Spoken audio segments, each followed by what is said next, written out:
Hola chicos, bienvenidos un día más al canal. Aprovechando que estamos muy cerquita del solsticio de invierno y de las fiestas navideñas, hoy os traigo un vídeo hablando de los vestigios de tradiciones paganas que todavía han quedado en nuestras navidades. Sé que algunos años anteriores he hecho algún vídeo parecido, pero bueno, esta es la versión actualizada y ya que este año en fechas así destacadas de nuestro folclore y de nuestra cultura pues he ido haciendo un poco este tipo de vídeos de tradiciones, pues me apetecía hacerlo, así que nada, eso. Espero que con estas 10 ideas os dé pues posibilidades, opciones para celebrar estas fiestas de una forma más pagana, más en contacto con la naturaleza, y creo que en relación a esto también un poco fuera de esta vorágine consumista que son las navidades hoy en día. Así que vamos a empezar con la primera tradición pagana de las navidades actuales, que es el tema del árbol de Navidad. El árbol de Navidad, tal y como lo conocemos en España, no llegó hasta finales del siglo XIX y no se popularizó realmente en los hogares hasta la segunda mitad del siglo XX. Mitades, finales de hecho. Pero está claro que hoy es un símbolo de la Navidad occidental. Quizá por la influencia que han tenido pues, las pelis americanas de Navidad y toda esta Navidad tan americana. El caso es que el árbol de Navidad realmente proviene de los pueblos germánicos y se cree que se originó en el sur de Alemania. Posiblemente surgiera del culto a los espíritus naturales o a dioses relacionados con ello, dioses a los cuales se adoraba en árboles, y de aquí venía un poco la costumbre de colgar cosas en los árboles que en primera instancia pues serían ofrendas de alimento, por ejemplo colgar manzanas, colgar cestitas con semillas, colgar muñequitos hechos con paja, a modo de ofrenda. El por qué esta tradición se empezó a hacer dentro de los hogares queda un poquito pues a lo desconocido. Hay algunos autores que proponen que se empezó a hacer así cuando con el cristianismo empezó a ser peligroso hacer estas actividades en los árboles de fuera, que es donde se hacían, y esta actividad tuvo que pasar al ámbito privado, cortando esos árboles y trayéndolos dentro del hogar, para poder seguir con estos ritos y estas prácticas en la intimidad. Sin embargo, no se sabe con certeza. El tema es que el árbol perenne simboliza evidentemente el renacimiento y la perpetuidad de la vida, pese a estar en el momento más oscuro y más asociado a la muerte del año, que es el invierno. Y por lo tanto representa esta salud o este renacimiento y este resurgir, esta promesa de que el ciclo se regenerará. He de decir también que aunque aquí en España no se utilizara el típico árbol de Navidad abeto, sí que tenemos vestigios de estas prácticas paganas, digamos, paneuropeas, presentes un poquito en toda Europa, que relacionan los árboles perennes con el solsticio de invierno, porque por ejemplo aquí en Cataluña hay pueblos, que no sé si todavía lo hacen, pero al menos en el siglo XX todavía se constataba la costumbre de que cogían un pino, lo plantaban en la plaza y lo decoraban también. Es el caso de la población de Centelles. Una segunda tradición todavía vestigial en nuestras prácticas navideñas es dejar ofrendas a los espíritus del invierno que pasan por las casas. ¿Alguna vez habéis dejado comida a los Reyes Magos? ¿Habéis dejado agua a los camellos? ¿Habéis dejado algo para Papá Noel debajo del árbol? Pues todo esto son vestigios de las ofrendas que se dejaban a los espíritus que se pensaba que pasaban por las noches alrededor del solsticio de invierno por las casas. Estas comitivas espectrales podían ser benefactoras y traer la abundancia y la prosperidad,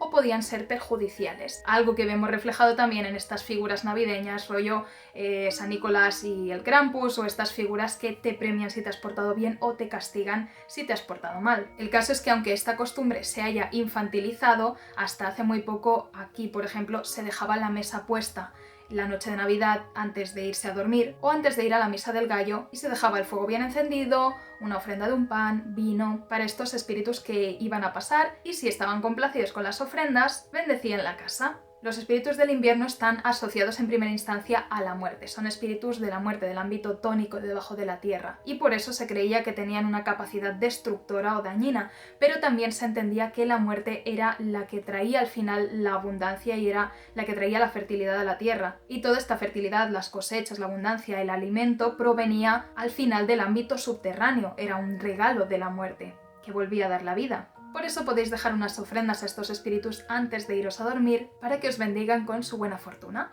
El tercer grupo de tradiciones son las protecciones contra los malos espíritus. Hoy en día en las navidades no se tiene en la cabeza esta faceta tan destructiva y tan peligrosa del invierno, pero antaño el invierno era una época muy difícil y muchas veces no se sobrevivía a él. Se creía que la Santa Compaña, que los malos espíritus vagaban por la tierra alrededor de la noche del solsticio de invierno, porque al ser la noche más larga y el sol estar en su momento más débil ofrecía menos resistencia a que estos espíritus de la noche pudieran campar a sus anchas. Por lo tanto, si uno tenía que salir en esta noche, era común llevar algún tipo de protección, aunque fuera llevar una prenda de ropa al revés, y antes de ir a dormir proteger la casa y proteger la cama para evitar el paso de estos malos espíritus o que el alma fuera raptada en el sueño para irse cabalgando con ellos. Por ejemplo, era común asperger las puertas y las ventanas con agua bendita y una ramita de laurel del Domingo de Ramos, o era común poner las herramientas de la chimenea formando una cruz sobre las cenizas para que no pudiera pasar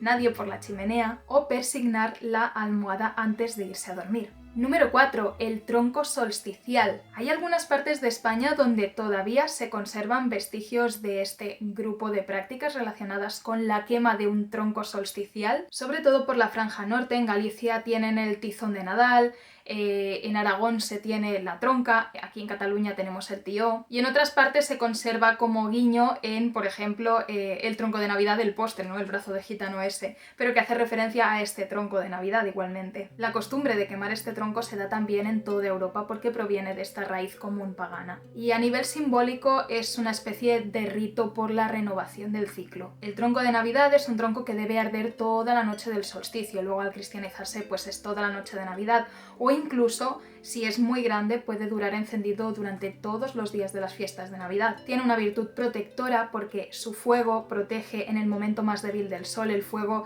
y su luz aleja esos malos espíritus, y sus cenizas luego se esparcen en los campos para darles fertilidad o se guardan como amuleto, y lo mismo con sus trocitos de carbón, que se cree que tienen virtud como por ejemplo disipar las tormentas o alejar el rayo. Como número 5 tenemos las tarjetas de felicitación de fiestas. ¿Quién diría que esta costumbre viene de vestigios paganos? Pues sí, viene de la celebración romana de la Saturnalia y de su cambio de año. Entre los romanos era popular en fin de año regalarse unas moneditas que estaban especialmente acuñadas para eso, con una inscripción que decía algo así como Feliz Año Nuevo y prosperidad para el próximo. Y se regalaban de una forma propiciatoria para dar esos buenos deseos a la gente querida. De aquí viene el entregar algo donde estén escritos estos buenos deseos que esperamos para nuestros seres queridos. Y luego ya muy posteriormente, con la invención de la imprenta, pues se pasó a un formato tarjeta en papel. No es que haya sido una tradición ininterrumpida desde tiempos de los romanos, pero sí que tiene su origen un poco en ello.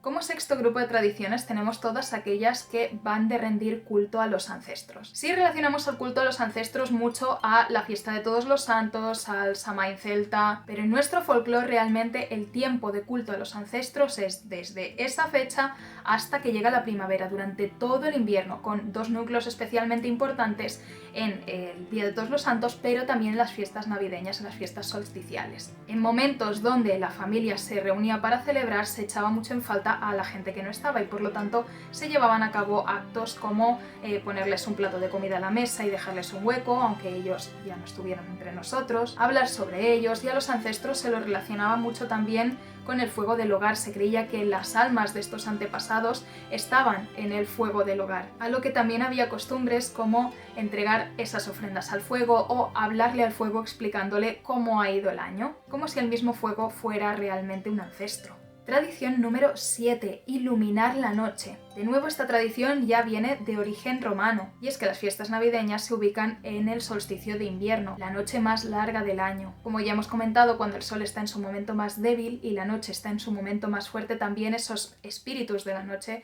pues vagan más a sus anchas. ¿Y de qué manera se aleja o se mantiene a distancia prudencial esos malos espíritus? Con la luz y el calor. Además, iluminar la noche representa esta promesa del renacimiento del sol, de que el ciclo se va a regenerar, va a renacer y en algún momento el sol va a volver a resurgir y a tomar fuerza. Por eso en estas fiestas la luz, el fuego son súper importantes, porque son un símbolo del sol. Realmente tenemos un enorme vestigio de esto modernizado completamente en las decoraciones de luces que se ponen en las poblaciones en estas fechas. Bebe directamente de esto, de iluminar las calles en este momento del año. Y lo mismo en el interior de las casas, en las ventanas. Así que ya sabéis. Tradición número 8. Dar regalos por Navidad. Esta tradición también es completamente pagana y es de origen romano. Los romanos se daban unos regalitos conocidos como estrenas en este momento del año, que eran pequeños objetos que podían ser tanto objetos de uso cotidiano como podían ser comida, frutos secos, figuritas, básicamente de todo. Y se entregaban como muestra de afecto a los seres queridos, a los trabajadores, a la gente conocida. Estos regalos también tenían un carácter muy propiciatorio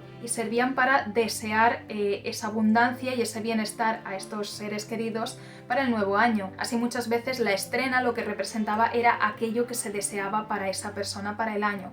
Por ejemplo, como deseo de abundancia, pues te regalaban un cartuchito de frutos secos, ¿no? De que no te falte la comida. Deseo de prosperidad. Es entregar aquello que deseo para ti como un pequeño acto mágico de semejanza para que lo atraigas en el nuevo año. Tradición número 9. Festejar. Festejar a lo grande. Esto es algo que han hecho un montón de pueblos europeos por estas fechas, pero nosotros, proviniendo de un contexto latino, pues lo hemos recibido sobre todo de los romanos. Los romanos en estas fechas celebraban la Saturnalia y lo hacían con un fiestón tremendo. Se bebía, se reía, se hacía cachondeo, se hacían bromas, se jugaban juegos de azar que no estaban permitidos el resto del año.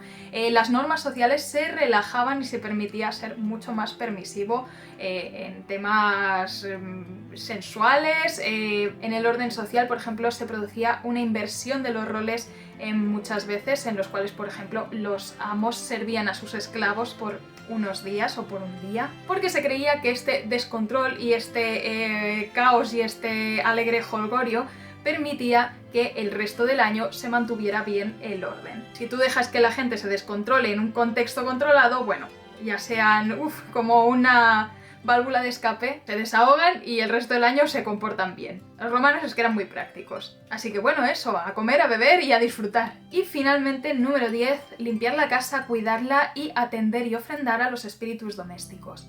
Las fiestas solsticiales estaban súper relacionadas también con aquellos espíritus del hogar, porque al ser la época más fría, toda la actividad se enfocaba dentro del hogar, a diferencia de otras épocas del año, que había más actividad de cara al exterior. En este momento del año, por lo tanto, se agradecía a estos espíritus que habitaban en el hogar y que se creía pues, que lo hacían próspero, que ayudaban a cuidar el ganado, que protegían a la familia. Muchos de ellos se entendían como ancestros antiguos, pero también tenemos figuras como la del duende doméstico, y un poco en cada cultura se tienen sus paralelos, los lares romanos, por ejemplo. Pero el caso es que en estas fechas era común también prestarles un poquito más de atención, mimar la casa, hacer limpieza para empezar el nuevo ciclo de una manera más fresca, más renovada y haciendo espacio para que llegue lo nuevo, desechar todo lo viejo y, en fin, mimar el hogar. Tenéis todas estas tradiciones y mucho más explicado en el librito que he escrito sobre el solsticio de invierno, en el que hablo sobre los espíritus nocturnos del invierno, sobre las celebraciones solsticiales y sobre las tradiciones paganas que se han conservado en Navidad.